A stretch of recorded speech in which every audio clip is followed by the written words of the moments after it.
सुप्रभात मेरे प्रिय विद्यार्थियों। मैं फिर से आप लोगों के सामने उपस्थित हूँ मिठाई वाला चैप्टर का आखिरी भाग लेकर। तो हम उसको पढ़ने जा रहे हैं, सभी लोग ध्यान से उसको सुने। अब व्यर्थ उन बातों की क्यों चर्चा करूं, उन्हें आप जाने ही दें। उन बातों को सुनकर आपको दुख ही होगा। जब इतना बताया है तब और भी बता दो। मैं बहुत उत्सुक हूँ, तुम्हारा हर्जा ना होगा। मिठाई में और भी ले लूँगी। तो मिठाई वाला अपनी बात बताना नहीं चाहता था, परंतु रोहिणी यह सुनना चाहती थी कि इसके पीछे क्या राज है कि वो हर बार अलग अलग चीज़ें बेचने के लिए आ रहा था। तो ये वो सुनना चाहती थी। अतिशय गंभीरता के साथ मिठाई वाले ने कहा, बहुत ही गंभीर गंभीर होकर, बहुत ही चिंतित होकर मिठाई वाले ने कहा, मैं भी अपने नगर का एक प्रतिष्ठित आदमी था। प्रतिष्ठित मतलब बहुत ही फेमस, बहुत ही जिसका नाम बहुत हो, जिसको सभी जानते हो। मकान, व्यवसाय, गाड़ी घोड़े, नौकर चाकर सभी कुछ था। स्त्री थी, छोटे छोटे दो बच्चे भी थे। मेरा वह सोने का संसार था।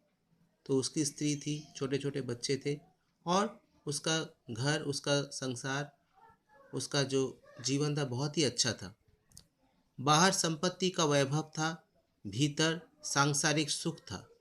बाहर संपत्ति का वैभव था, बहुत ही ज़्यादा उसके पास संपत्ति था, रुपया पैसा बहुत ज़्यादा था। रुपये पैसे का कोई अभाव नहीं था। तो रुपये पैसे का कोई अभाव नहीं था, और सांसारिक सुख भी था। स्त्री सुंदर थी, मेरी प्राण थी। तो उसकी स्त्री बहुत ही सुंदर थी और वह उसे बहुत प्यार करता था। बच्चे ऐसे सुंदर थे जैसे सोने के सजीव खिलौने, और इसने इतने सुंदर बच्चे थे उसके खिलौने के जैसे।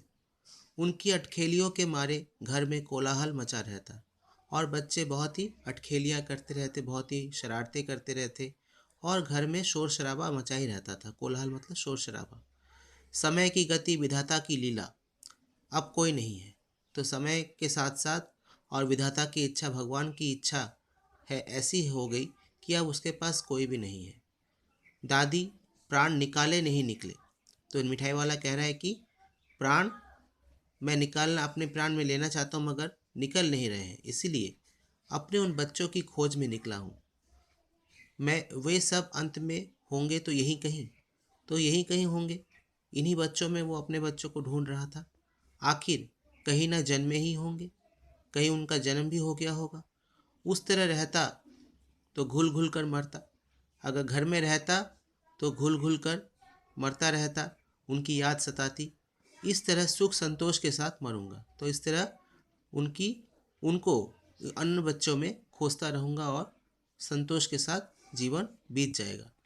इस तरह के जीवन में कभी कभी अपने उन बच्चों की एक झलक सी मिल जाती है।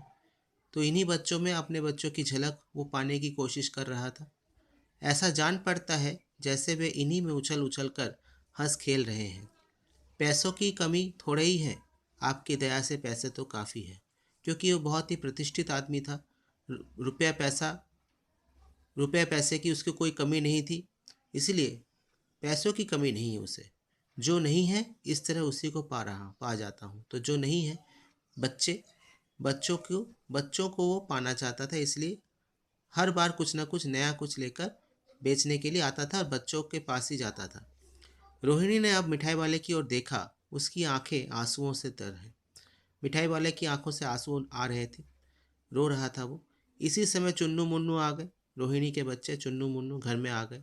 रोहिणी से लिपट कर उसका आंचल पकड़ कर बोले, अम्मा मिठाई।